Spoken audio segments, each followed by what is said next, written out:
Betrayal doesn't just break your heart, it makes you feel like you're not good enough. Dang. Welcome to the A&TD podcast. I'm your host, Amee Widders. This is my co-host and husband, D. Widders. And today we're talking all about self-care after betrayal. Be sure to subscribe as we upload episodes every Monday and Thursday on Apple, Spotify, but most importantly, YouTube. Yeah, most importantly. These chairs too comfortable? You can't Yeah, think man, right I'm now? zoning out. Feel like a genie in a bottle, You look sitting like like a this, my legs crossed. yeah, you look like a genie on a cloud. They're I mean, I comfortable. walk on I clouds. feel like I That's why have my feet are so soft. more protection in case you want to fight or something. I mean, I'm glad that chair survived because after your little water break, it sounded like it broke. All right, man. What are we talking about? So I'm gonna need some self-care. Self-care after betrayal. Welcome to your self-care. What did you I'm say gonna earlier? Your self-care. I'm your I'm pilot. your pilot on this self-care flight. Buckle up. What take is this? Like 10? I don't know. Okay. Run it. All right. Here's the stats. Your fave. Yeah, math. A study revealed that 87% of betrayed partners blame themselves for not recognizing the betrayal sooner, and 43% of have experienced thoughts of self-harm. I was in both of those categories. That is wild to me. That's 3 out of every 4 people blame themselves, and half the people want to off themselves Yeah. because of something someone else did to them. Yeah. That's crazy. Did to them. Infidelity can lead to symptoms akin to post-traumatic stress disorder, which we'll get into, including flashbacks, nightmares, and obsessive thoughts about the betrayal. This is I have exciting. 3 key points. You ready to get into it? Yeah, let's get into it. Let's help some people. Okay. All right. Key point number 1. You need to rebuild your self-worth and your identity first. Many people, myself included, feel like they weren't good enough because of the betrayal. This can lead to self-doubt, overanalyzing past actions, or trying to fix things that weren't their fault. So like you ruminate and go back like, dang, what did I do wrong? What could have I done better? Like, what is it about me that made them cheat? Which we've learned, right? That has nothing to do with you. I think that's probably the thing I hate. Top 3 things I hate the most about me cheating on you is that it made you doubt yourself, because you are the greatest person I've ever been around. Like, not just like your personality, but like everything that you try to do, you're great at. You're a great wife, great mom, great at You don't have this. to lie for these people. I'm not lying. Okay. I'm not. You don't think you are? See, that's called self-doubt. You need some more self-care. It's not self-doubt. It's me being real. I'm not the greatest. I struggle with stuff in those areas every day, but I try to be better every day also. That's your opinion. And I try to hold myself accountable. That's your opinion. I think you're the greatest. I mean, compared to my mom was a good mom, but she left me. You know what I'm saying? My sister was a great mom, but you're the greatest mom, greatest wife I ever been around. And I've been around a lot of people. Like, I'm 40 years old. I've been around thousands and thousands of people working in that strip club.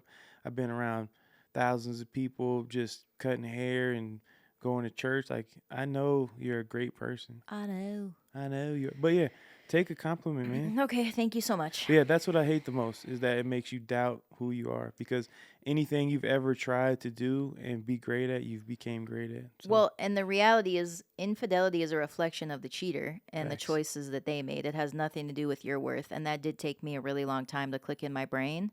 why do you think that But is? the sooner that does click in your brain, the better off you will be as far as your healing goes. Why do you think that is? I think because it's like you're choosing somebody else over me, so clearly I'm not doing something that you need me to do, or that something in our relationship is missing, is what it felt like.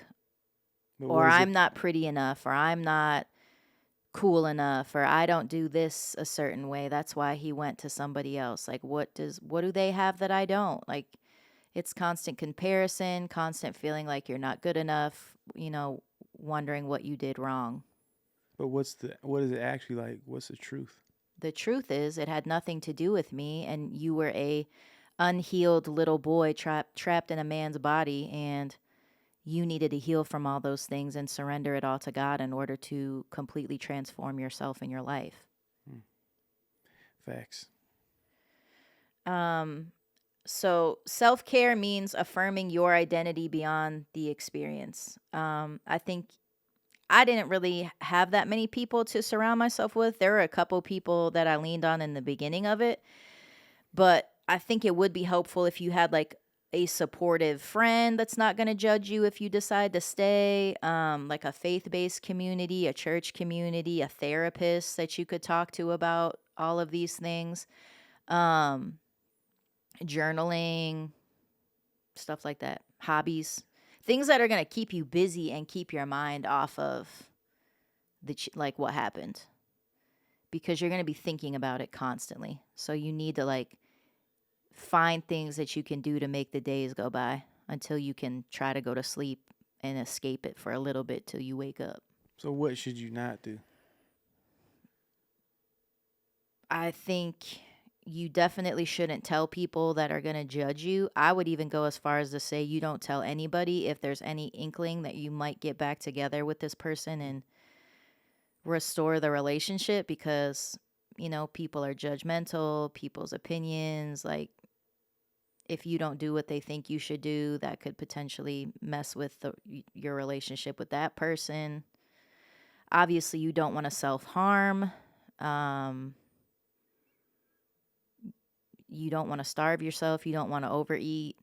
That's the thing with me with being stressed. I either don't eat at all or I will overeat. In this instance, back then, I couldn't eat and I lost a lot of weight within a very short period of time. So you just want to get into like a healthy routine for you, like whatever that looks like for you, whatever you enjoy, whatever will keep you busy, whatever will take your mind off of it. You want to talk about what we talked about earlier? What? About what you texted me earlier. I don't really think we need to at this point. I mean, that happened in the beginning, but I think that kind of happened due to like a lack of self-care almost, or like what you just said, like the what I did, the stress that I caused you. Like not only did it, we'll probably talk about that in the next two or three yeah, I points. think maybe in point two, maybe that will lead up to that. But I just think you need to ask yourself like who you were before the betrayal happened and then who you want to be now that it has happened. I think it's also good to like not necessarily like ask yourself what you did wrong in the relationship, but it did allow me to take a deeper look at myself while you were trying to like figure things out and help me focus on the things that maybe I did feel like I needed improvement with. Not necessarily in our relationship, but like just as a person. I think it definitely increased my faith and my walk with God for sure, which would then help me later on as things got progressively worse. um, but yeah, it's finding things that will bring you joy initially to take your mind off of it as much as you can. And I think it's very important to note that healing is it's not linear. Like, What's that mean? so most people when you think of like a recovery or like healing from something, it's like you're going like this, like you're in an upward motion, like you're on the up and up. With this type of healing, it's kind of going to look like this. Like one day you'll be up here, the next you might be here, another day you might be down here. And that's normal and to be expected. I think you need to give yourself an extreme amount of grace when going through this because it is a trauma. It's a trauma that affects you mentally, physically, and spiritually. Um, and the sooner you figure out coping mechanisms and how to regulate your nervous system, and how to just like allow yourself to feel the feelings when they come, the better it will be for you. Do you feel like it's helped you like with other things in life when you get stressed out? Like you learning all of these things is I feel like it's helped you be more like ready for any bull crap that gets thrown at you. I feel like a lot of things that happened during that time period made me stronger, made me more empathetic, made me more patient. Like having Christian, like through all of that, and then having to deal with the things that I had to deal with him as far as like his diagnosis and whatnot. It really made me more like empathetic, and I had to be patient because I had to. Yeah, I feel like that all of that too with me, it made me have to become like like a man, like slowly, like watching you and watching like everything you struggled with. It like made me have to make the decision, like, are you gonna keep doing this stuff, or are you going to try to do the right thing? And like, I'm a slow learner, so it took me a really long time. But if you wouldn't have became the woman that you became, then there's no way that I would be the man that I am right now. Well, and I think it was important to note that I became a better version of myself for me. It wasn't like, oh, if I become this person, maybe he'll want me back. It Yeah, was like, all right, you're kind of alone right now. All you got is God. So you're either going to become a better person or you're going to become a bitter person. And I didn't want to become a bitter person. I didn't want my heart to change. I didn't want the way I love people to change, the way I looked at things to change. I didn't want to become like an angry, bitter, miserable woman because, you know, I've seen that way too many times in my own life and experience. And I refuse to become that because it's a very sad place to be. proud of you. Where was I going with that? Off a cliff. Yeah, I don't know. I lost track. But I made I made the decision to be better for me, whether that meant that you and I were gonna reconcile, whether that meant I was gonna be better in my next relationship. It was just solely to be a better person for me and get closer to God and do what I felt God wanted me to do with my life.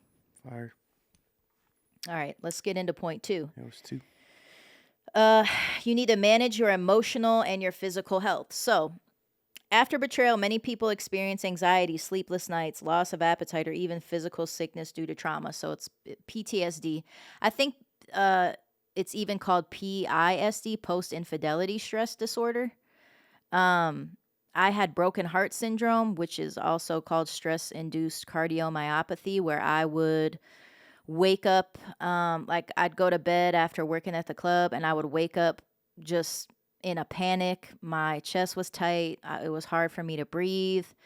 I thought I was having like panic attacks, and it was happening way too frequently that I finally went to the doctor and they told me to go to a cardiologist. And that's what they told me that I had. I had stress induced cardiomyopathy, which is basically like, I want to say it's the left ventricle in your heart is weakened from all of the stress, and that's what causes like that tightening of your chest, the heavy breathing, like feeling like you're having a heart attack, but you're not really having a heart attack. I literally broke your heart. It's crazy. That is crazy. The way you said that sounded so fake. I literally broke your heart. Well, it didn't feel fake coming out of my Sorry. heart. But yeah, your body remembers the trauma. And what is it that that we researched that one time about trauma, where it's like when you Your get a brain can't tell trigger or the something, difference. yeah, like it can't tell the difference, and so It it can't tell the basically feels like it's actually happening yeah, again. that your brain can't tell the difference from when it actually happened and right now. When you think about it, you're going basically, it's like you're taking a time machine and going back in time to that same exact moment as when it happened. Yeah. So when I would get these panic attacks or start ruminating and having these intrusive thoughts or like feeling sick to my stomach, I mean, I would throw up from thinking about this. I would have uh, like anxiety diarrhea. I know that's TMI, but like instantly my stomach would just be in knots and I would be in the bathroom. I couldn't eat. It was very hard for me to sleep. And so you have to find ways, like I said. So I would a lot of the time like go for prayer walks. I would put on worship music, especially because I feel like when you worship, at least for me, it really allows the presence of the Holy Spirit. And I've never felt the presence of the Holy Spirit and been like angry or sad. It's always just this overwhelming comfort and peace when the Holy Spirit takes over you. And so I would do that. I would put on worship music and sing. That helped me relieve stress. A So, journal. so real quick, so how would you tell somebody like that doesn't believe in God yet, or Just try it. who like walked away from church because somebody hurt them like in the church? You got nothing to lose to just try it. I would sometimes even just sit in silence and talk to God like I was talking to a friend and just sit there. And a lot of the time, God would speak to me. Um, and I've had people at like, how do you know it's God? And like, there's no real way to explain it. It's like you just know. You just know that it's God telling you something. I don't know. I think you know when it's not God, right? You know there's a difference between that still small like quiet voice, you know, when everything is calmed down and you can focus on him versus when everything's loud, everything's negative. Like God's not going to ever tell you something bad or that's wrong, you know. God's only going to comfort you. And I feel like when God talks to you, there's no denying that it was God and you will just know exactly what you're supposed to do. Yeah. Facts. So if you've walked away from God, I feel like in a situation like this, you got nothing to lose to try to find him again because he's there whether you want him to be or not. He's walking right alongside you and suffering right alongside you and feeling the pain you're feeling right alongside you, even if you don't know or want him there, which is the great thing about God. I feel like this is an emotional episode. Kinda. I mean, this is just like the reality of the after effects of betrayal. Like it's so much more than just getting cheated on by somebody. Like it is a ripple effect of mental, physical, and spiritual warfare, really. I hope that like if you're listening or watching this and you did the cheating, like you are the cheater or were the cheater, like for me, like going like hashing back through this stuff, I realized that when I was doing this stuff, I wasn't thinking about any of this stuff. I wasn't I don't thinking of, think anyone is when they're doing it. You ain't thinking about me at all. but now I am, and it's like I love you so much. I don't even think you were thinking about what it was doing to you, I agree, like but the long term effects, you know? what I was gonna say is I love you so much right now, like now, over the last whatever 7 8 years since we like have gotten it together and worked through this stuff versus back then it's like I had no love for anything. Like I had no love for you, no love for myself, no love for my kids. And it just it goes back to the point you were making, like you really have nothing to lose when you give everything to God and you do things the right way. God can make it all work out. He will make it all work out. Yeah. And I hope that this not only this episode but just what we're doing, I hope it gives people hope, man, because like I don't deserve you, I don't deserve our family, I don't deserve any of this stuff. But God has like gave it to me still even when I didn't deserve it. So just back to that point where like God loves you, God cares about you, God wants what's best for you, and um he wants what's best for you too when you got cheated on. And Well, I, yeah, he turns anything bad around for good. yep, he makes, what does the Bible say? He makes all things work together for those who love him and are the called according to his purpose. Is that Romans 8:28? Something like that. I know that's one of your faves. But yeah, you all right? What are you thinking about? It was just, you know, that was a really rough time in life. And if I didn't have God, I really don't know if I'd be sitting here, Yeah, to be honest. it's crazy that when you make selfish decisions, it can affect other people's life to the point where they think about not being here anymore Mm-hmm. because of something you did. And it's like, man, if we could get people to start to think about not being selfish and serving the person they're with, like that will never happen. You know, like the testimonies we get from this podcast where people are like, I was going to get an abortion and then I watched your podcast. I flushed all my pills down the toilet. Yeah. I stopped drinking. I went and bought a Bible for the first time. Me and my partner went to church for the first time together. Like stuff like that makes it all worth it. It makes all the negative comments we get worth it. It makes everything we went through worth it. If we're even if people don't restore their relationship with their partner, but they've started or restored their relationship with God, like it's worth it. Yeah. It's worth it to me. Yeah. I Yeah. have no problem.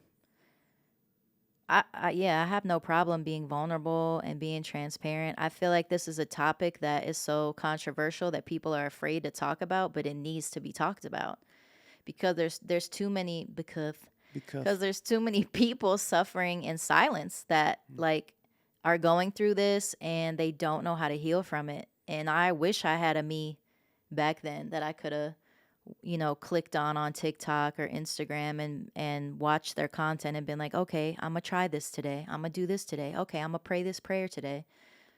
You know what I mean? and then can reach out to you and ask Yeah, you questions and yeah. yeah, man. This is awesome what you're doing. I'm thankful that I can pay my testimony forward to people, and I don't care what the negative people have to say about it. You could call me stupid, you could call me weak all day long. I know that's not true. So, I think people need to realize that when anything negative happens to you, whether it's cheating or someone passing away or your boss hurting you or somebody saying something about you that's not true, it's an opportunity for God to work. It's an opportunity for something good to come out of it.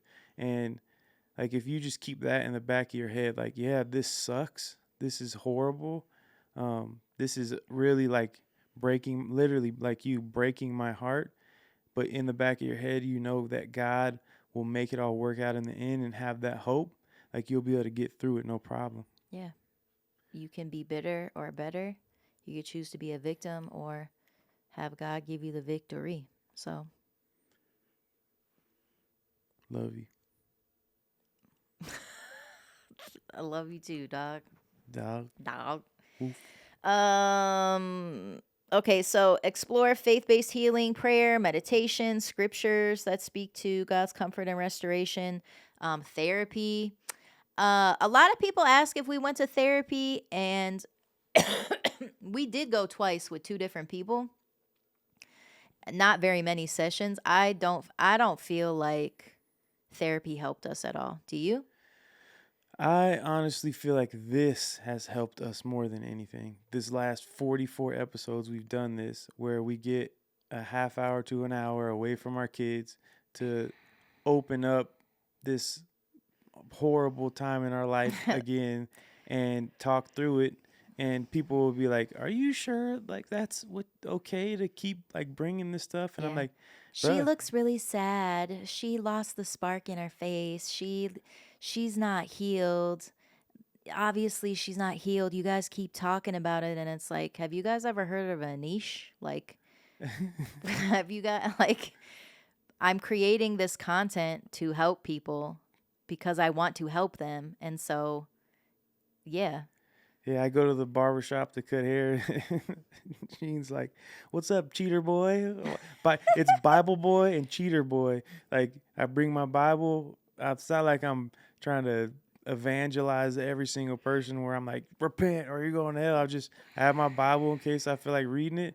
And then we put a million clips out about cheating. So yeah, I guess that's what we're known for. Like, but hopefully we're known for helping people get through this. Like today at church, when I was checking out the kids, um, this lady came up like, hey, I seen you on TikTok. We're going through a similar thing and with 3 kids, right? And I'm like, Dang, you got noticed in the wild? yeah, but I'm like, I'm like, that's right. You're going. That's funny. I'm like, that's right. Influencers in the wild. That is funny. Um, but I'm like looking down at her kids, and I'm like, man, that's right. You're going through this. You're not gonna stay stuck in the middle of it, right? You're not gonna stay stuck at the beginning of it. You are gonna get through this, and it's for these kids. It's for God's glory. Like, we are getting through this. We're still getting through this. You know, who knows when we'll be all the way through it, or if we won't. But Talking about us? yeah, like I feel like we're all the way through it. I'm saying, we're getting through this. Stuff happens, stuff comes up, memories, triggers, whatever, but we still get through it every day.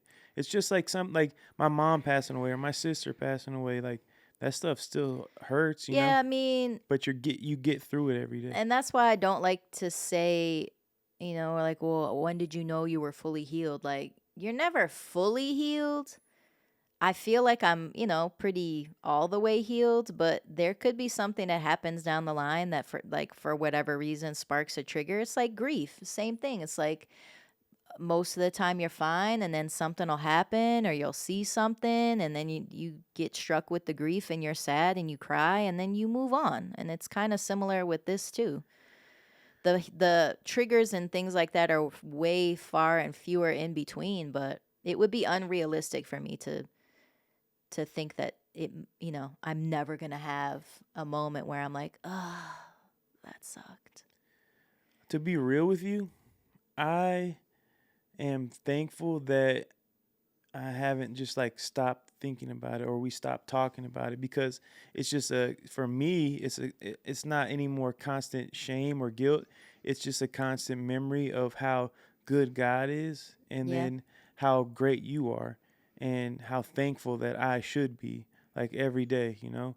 I'm pretty And cool. yeah, man, you're so cool. I call you culo. That's what my sister used to say.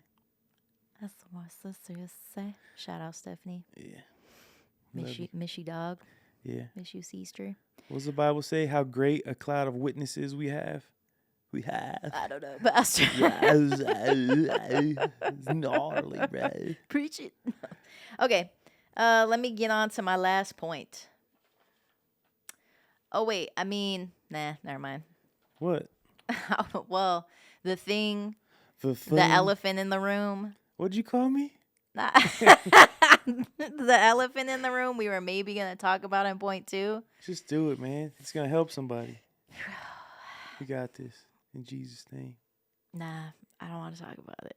All right. I don't think I want to talk about it. Do whatever you want, man. I'll just say make sure that you are taking care of yourself and your body and just not making unhealthy decisions, because you just never know what could be going on with your body, you know? I don't know what to say. Okay, story time. Oh, dang. So, I hope I could get through this without crying. So, when you left to go back to San Diego, when you left San Diego to go back to Vegas, and I left and went back to your dad's, I thought that I might be pregnant, but I wasn't sure, because every test I took, it was like a negative or like a blank. So I wasn't really sure. Like, I remember when we moved into our friend's house back when we moved back to Vegas, and you were like already seeing this girl again. I took a test and it was blank, and I was like, that's so weird. So I just assumed like that I wasn't pregnant, even though I was like, well, I stopped taking my birth control a couple months ago. Like, it's possible. So then I move in with my friend from the club, and I end up waking up in the middle of the night and running to the bathroom, and I had a miscarriage on her floor because I wasn't eating. I wasn't taking care of myself. I lost I don't know how much weight in a short period of time. That happened to me at the club too. So twice that was I can't eat, I can't sleep, like, And I think for a long time I've carried some guilt and shame with that also, because I'm like, well, if I would have taken better care of myself, maybe that wouldn't have happened, you know? Like, it's my fault that that happened, even though it's not, you know? It's 100% not your fault. It's 100% my fault. So, Dang, I can't believe that we made it like 44 episodes without me crying. Ah,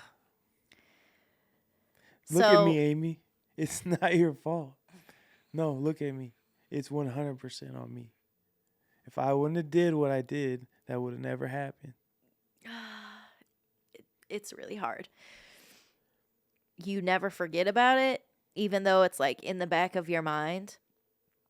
And I'm thankful that, oh my God, I'm thankful that we had 3 other kids, and I actually got pregnant shortly after that with Christian. But just take care of yourself as best you can, especially with that, because you just never know. And then I remember that um I remember like struggling with if I even wanted to tell you or not, because I was like, he's going to think I'm making it up or something. Like, he's going to think that I'm just saying this so that he'll get back together with me. So I was, to my friend, I was like, I can't tell him. I can't tell him. She was like, you need to tell him. It's his. Like, you need to tell him. And I remember I called you and told you that I needed to talk to you. I remember it was like a super rainy night and the club was like super busy. And I just expected you to be so mean to me for some reason and like not believe me. And I just remember telling you, and you just like, okay, I gotta go back inside. Like crying. And I was not expecting that reaction. Um Thankfully that was like the better reaction out of the one that I thought I was gonna get, but you never get over something like that. Um And I got triggered earlier today watching a TikTok about it and brought it up. And then you were like, well, should we talk about it on the podcast? And I wasn't gonna, but you know, Proud of you. we're all about being real and vulnerable on here. So, yeah, that is another really hard thing that we went through during this whole cheating thing. But yeah, back to the point you were making, like take care of yourself.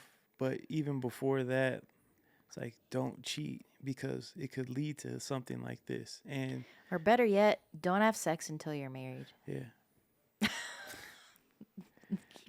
Like, realistically, that would be, the ideal thing. Okay. Point 3. love you. Just thinking about it, it's like did we get pregnant with Christian like a month later? How long? 2 months. 2 months later I got pregnant with Christian.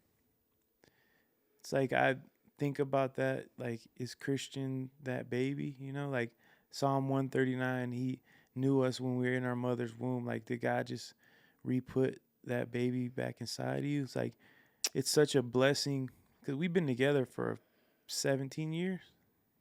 You know, and it took us how long to get pregnant? I mean, I had a dream after that it was a boy. So I don't know. Yeah, we've had 2 boys. Mhm. I just think about like how much I love kids right now. Like not right now, but just now. That sounded creepy. How much I love kids. It did sound creepy. I'm not Joe How Biden. much I love kids. Block. I have to mute this part. But how much I love kids. Like how much I care about kids. Like serving at Yeah, church like today. serving in the kids. Serving at church, our kids. Like it breaks my heart what I did to you and what I caused to happen. And I'm thankful that we have 3 more kids. And um, yeah, I just think about when we get to heaven, it's like, are we gonna have another baby up there waiting for us? You know, and That's what started it. It's like this TikTok trend. Like, if I die, bury me in comfortable clothes and a pair of sneakers tied tightly because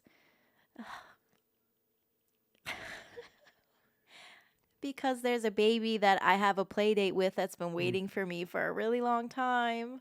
Oh God. And that's what started it. My trigger. And then it was like a guy just talking about, just having empathy for women that have gone through that because it's such an awful thing to experience. Shout out to all the women who have had a miscarriage and lost a baby, and you will see that baby again someday when you get to heaven. And shout out to you for the woman that you became and the mother you are. And back to what I said earlier in this episode, you are the greatest person that I've ever known. And I will stand on that till the day I die. And I'm thankful to have you as my wife. And thank you for not leaving me and for pulling me out of that mud Well, that was God. through you. Yeah, God used me for sure. All right, point number 3.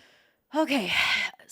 Point 3 is setting boundaries and choosing your next steps. So, betrayal can make you feel like life is spinning out of control, but setting boundaries helps you regain your power. So, you get to decide, as the person that's been cheated on, if you even want to talk to that other person or not. Like, how to protect your energy, like what boundaries that you need to set in place for you. Um, and figure out like clear things that you need to heal. So if you are working on restoration with that person and like they are telling you they messed up and they want it to work, then you need to figure out for you what boundaries are going to help you build the trust back up with that person.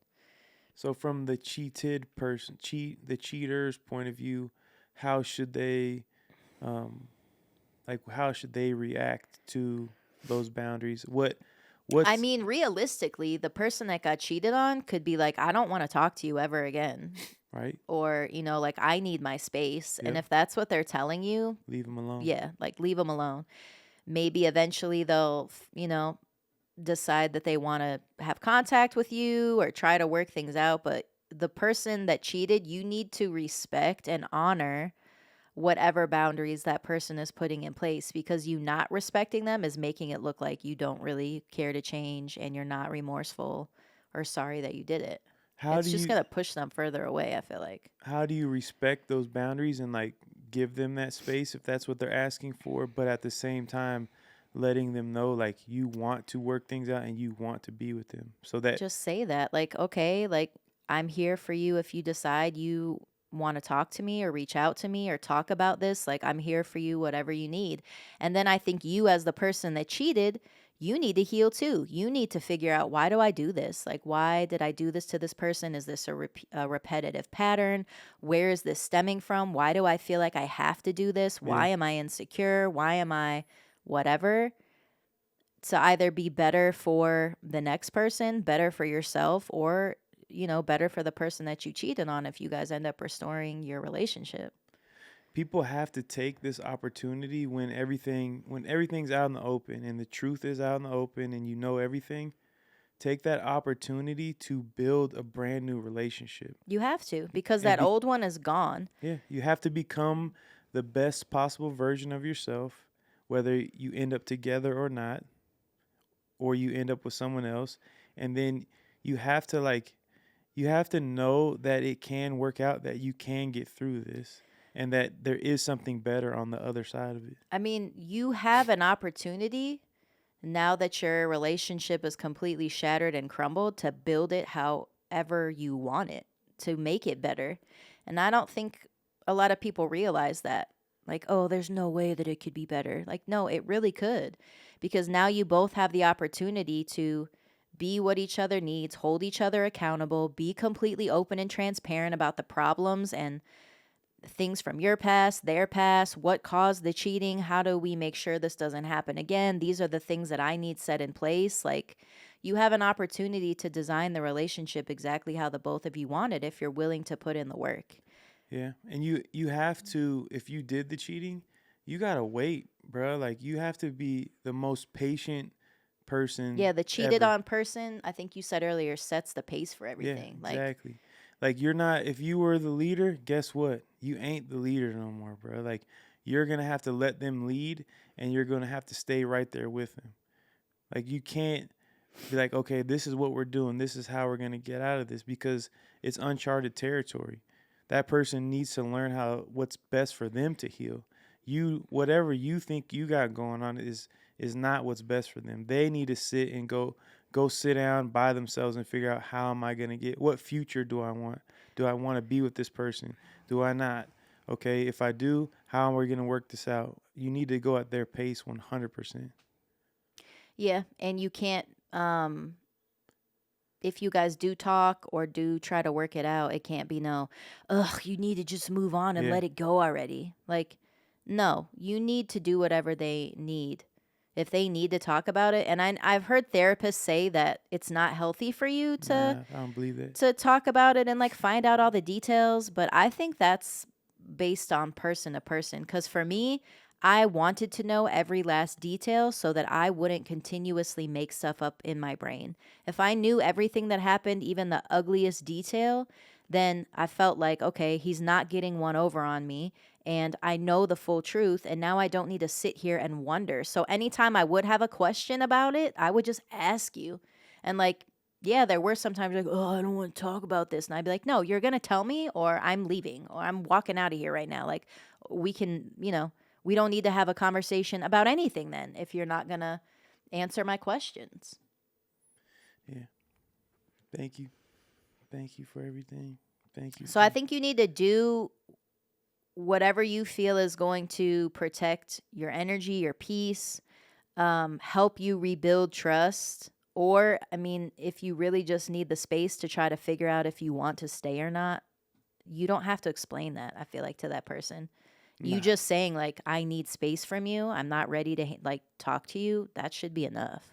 Yeah, and if you got cheated on, know that like you have rights to your thoughts, your pain, like everything. You don't owe that person anything. They stepped outside of that Yeah. relationship. So now it's okay, what is best for you? And then they have to come second. They at first when you're in a relationship, it's 100% you're all in together. But when that person decides to step out, it's not like that anymore. You are in control of everything from that point forward. Yeah. And I think you need to figure out what you want your future to look like and then what do you have to do or what steps do you have to take to get there, whether that's working on your relationship together or just like for the future for yourself. Yep. Yep. That's it. All That's all right. I got. See you in the next episode. I suppose be sure to like, comment, subscribe, share. Again, we drop episodes every Monday and Thursday. YouTube, Apple, Spotify. And if you were going to start at some point some type of like a large group where it's a group discussion where you can ask questions, where you don't have to be, we don't need to know your name, like it could be anonymous, or you can have your face on there like a Zoom call. So if you would like to be a part of that, email us.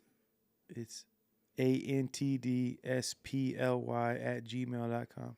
And when we do that within the next couple weeks, I don't really know if they need to email us and let us know that. I We're just want, working on stuff for but you guys. I want them to email us so that we could start a list of people and be able to, Oh, like so we have their emails? yeah, so I can reach out to them like, okay, here's the Zoom link, here's the day we're Okay. doing the Zoom call, and because I really want to build. I was, I like math, but I was like doing math, talking to Chat GPT. If we can help through these videos and stuff, if we can help 10 million people and those people help one person, 8 billion people will get helped. So theoretically, you could help the whole world, right? Right. Through social media, through YouTube, through all the stuff that we're doing. So that's my goal. I want to help 10 million people get through infidelity, get through anything relationship any relationship problem that they have, And get closer to Jesus. and draw closer to God and give him all the glory for it, because without him, because the word says we overcome by the blood of the Lamb and the words of our testimony. That's right. All right. We'll catch you in the next episode. Peace. Peace.